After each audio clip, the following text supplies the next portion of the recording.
فبأي آلاء ربكما تكذبان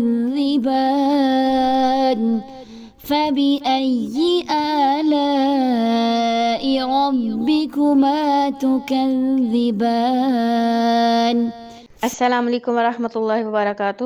جنت کی انمول اور سدا بہار نعمتیں قرآن و حدیث کی روشنی میں اس ٹاپک پہ ہمارے لیکچرز چل رہے ہیں۔ آج ہم پڑھیں گے اہل جنت کے لباس و زیورات۔ اہل جنت باریک ریشم اور اطلس کا سبز لباس پہنیں گے۔ اہل جنت ہاتھوں میں سونے کے کنگن استعمال کریں گے۔ سورۃ کہف آیت نمبر 30 اور 31 میں اللہ فرماتے ہیں، بے شک وہ لوگ جو ایمان لائے اور نیک عمل کیے، ایسے نیک لوگوں کے اعمال ہم ضائع نہیں کریں گے۔ ان کے لیے آخرت میں سدا بہار جنتیں ہیں جن کے نیچے نہریں بہہ رہی ہیں، وہاں انہیں سونے کے کنگن پہنائے جائیں گے، باریک ریشم اور اطلس و دیبا کے سبز کپڑے پہنیں گے اور اونچی مسندوں پر تکیے لگا کر بیٹھیں گے۔ بہت ہی اچھا ثواب اور بہت ہی اچھی قیام گاہ۔ اطلس و دیبا دونوں اعلیٰ قسم کی ریشم کا کپڑا ہے جن میں سونے اور چاندی کی تاریں بنی ہوئی ہیں۔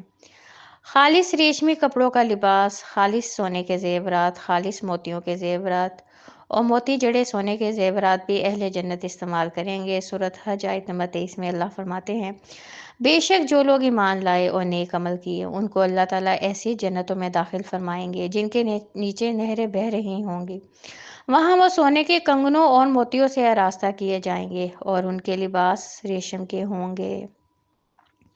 اطلس و دیبا کے علاوہ سندس اور استبرق کا لباس بھی اہل جنت استعمال کریں گے۔ سورۃ دخان آیت نمبر 51 اور 52 میں اللہ فرماتے ہیں، بے شک متقی لوگ امن کی جگہ میں ہوں گے، باغوں اور چشموں میں سندس اور استبرق کے لباس پہنے آمنے سامنے بیٹھے ہوں گے۔ اہل جنت چاندی کے زیورات استعمال کریں گے۔ سورۃ دہر آیت نمبر 21 میں اللہ فرماتے ہیں، اہل جنت کو چاندی کے کنگن پہنائے جائیں گے اور ان کا رب انہیں نہایت پاکیزہ شراب پلائے گا۔ کھجور کی ٹہنی کے ریشے سے اہل جنت کا لباس تیار کیا جاتا ہے جو کہ سرخ سونے کی ہوگی۔ حضرت عبداللہ بن عباس رضی اللہ تعالیٰ عنہ فرماتے ہیں، جنت کی کھجور کا تنا سبز زمرد کا ہوگا، اس کی ٹہنی کی جڑ سرخ سونے کی ہوگی اور اس کی شاخ سے اہل جنت کی پوشاک تیار کی جائے گی۔ اب ان تمام آیات سے ایک ہی بات پتہ چلتی ہے، جنت میں جانے کی 2 شرائط۔ نمبر 1، اللہ پہ ایمان لانا، اللہ کی توحید کو اس دنیا میں ماننا اور اس کے مطابق زندگی گزارنا۔ نمبر 2، نیک اعمال کرنا۔ جو شخص بھی اللہ پہ ایمان لائے گا، نیک اعمال کرے گا، تو یہ ساری نعمتیں جو ہم نے پیچھے آیات میں پڑھی ہیں، اللہ تعالیٰ انہیں جو ہے بہترین لباس پہنائیں گے۔ اللہ تعالیٰ انہیں زیورات، سونے کے بھی زیورات پہنائیں گے، چاندی کے بھی زیورات پہنائیں گے، اور جو ہے جنت میں جو چلا گیا تو وہ تو ہمیشہ کے لیے جو ہے کامیاب ہو گیا۔ تو اس لیے اللہ تعالیٰ ہم سب کو بھی جو ہے نیک اعمال کرنے کی توفیق دے اور صحیح توحید پہ زندگی گزارنے کی توفیق عطا فرمائے، آمین۔ اہل جنت بہترین ریشم کے رومال استعمال کریں گے۔ حضرت برا بن عازب رضی اللہ تعالیٰ عنہ کہتے ہیں، آپ صلی اللہ علیہ وآلہ وسلم کی خدمت میں ایک ریشمی کپڑا لایا گیا، لوگوں نے اس کی نفاست و نرمی پر بڑا تعجب کا اظہار کیا۔ آپ صلی اللہ علیہ وآلہ وسلم نے فرمایا، جنت میں سعد بن معاذ رضی اللہ تعالیٰ عنہ کے رومال اس سے افضل ہیں۔ یہ بخاری کی حدیث ہے۔ جہاں جہاں تک وضو کا پانی پہنچتا ہے اس جگہ تک جنتیوں کو زیور پہنایا جائے گا۔ مسلم کی حدیث ہے، حضرت ابو ہریرہ رضی اللہ تعالیٰ عنہ کہتے ہیں، میں نے اپنے دوست محمد صلی اللہ علیہ وآلہ وسلم سے سنا ہے، جنت میں مومن کو وہاں تک زیور پہنایا جائے گا جہاں تک اس کے وضو کا پانی پہنچتا ہے۔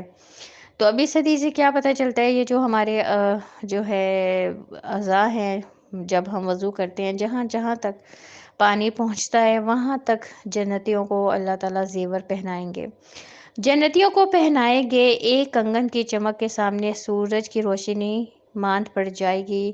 ترمذی کی حدیث ہے، حضرت سعد بن ابی وقاص رضی اللہ تعالیٰ عنہ سے روایت ہے کہ آپ صلی اللہ علیہ وآلہ وسلم نے فرمایا، جنت کی چیزوں میں سے ایک ناخن کے برابر کوئی چیز ظاہر ہو جائے تو زمین و آسمان کے کناروں کے درمیان جو کچھ ہے اسے چمکا دے۔ اگر ایک جنتی مرد اپنے کنگن سمیت دنیا میں جھانکے تو سورج کی روشنی کو اس طرح ختم کر دے جس طرح سورج کی روشنی تاروں کی روشنی ختم کر دیتی ہے، تو اب دیکھ لیں صرف ایک کنگن کی روشنی سورج کی روشنی سے زیادہ ہوگی۔ اور آپ کو پتہ ہے جس جگہ سورج نکلتا ہے ہر چیز ہر جگہ کو وہ روشن کر دیتا ہے، اور جنتی کا وہ ایک کنگن ہے، اور باقی جو اسے زیور پہنایا جائے گا اس کی آپ ذرا ایک لمحے کو ذرا سوچیں اس کے بارے میں کہ انسان کی سوچ بھی وہاں تک نہیں جاتی۔ جنتیوں کے زیورات میں استعمال ہونے والا موتی دنیا کی ساری دولت سے قیمتی ہے۔ حضرت مقدام بن معدی رضی اللہ تعالیٰ عنہ کہتے ہیں، آپ صلی اللہ علیہ وآلہ وسلم نے فرمایا، شہداء کو اللہ کے ہاں 6 فضیلتیں ہیں۔ نمبر 1، شہید ہوتے ہی اس کے سارے گناہ معاف ہو جاتے ہیں اور جنت میں اسے شہادت کے وقت ہی اس کا مقام دکھایا جاتا ہے۔ نمبر 2، عذاب قبر سے اسے محفوظ رکھا جاتا ہے۔ نمبر 3، قیامت کے روز بڑی گھبراہٹ سے اسے محفوظ رکھا جائے گا۔ نمبر 4، اس کے سر پر عزت کا ایسا تاج رکھا جائے گا جس میں لگا ہوا ایک یاقوت دنیا میں موجود ہر چیز سے قیمتی ہوگا۔ نمبر 5، جنت میں اس کا نکاح موٹی آنکھوں والی 72 حوروں سے کیا جائے گا۔ اور نمبر 6، وہ اپنے 70 رشتہ داروں کی سفارش کر سکے گا۔ یہ ترمذی کی حدیث ہے۔ تو اب دیکھیں یہ 6 فضیلتیں شہداء کو دی جائیں گی جو لوگ اللہ کے لیے اس دین کی سربلندی کے لیے اپنی جان دیتے ہیں۔ تو اب دیکھ لیں وہ جو اس شہید کے سر کے اوپر جو عزت کا تاج رکھا جائے گا اس کا ایک یاقوت، اب اس میں کتنے یاقوت ہوں گے ہمیں نہیں پتا، ایک یاقوت دنیا میں موجود ہر چیز سے قیمتی ہوگا۔ تو دیکھ لیں اللہ کی جنت کتنی خوبصورت ہے۔ دنیا میں ہم اللہ پہ ایمان لے آئیں، نیک عمل کریں تو یہ ساری نعمتیں اللہ تعالیٰ انسان کو دینے کے لیے تیار ہے۔ اللہ تعالیٰ ہم سب کو نیک عمل کرنے کی توفیق دے اور جنت الفردوس میں جگہ دے، آمین۔ ربنا تقبل منا انک انت السمیع العلیم وتب علینا انک انت التواب الرحیم۔ سبحان ربک رب العزت عما یصفون وسلام علی المرسلین والحمد للہ رب العالمین۔ السلام علیکم ورحمۃ اللہ وبرکاتہ۔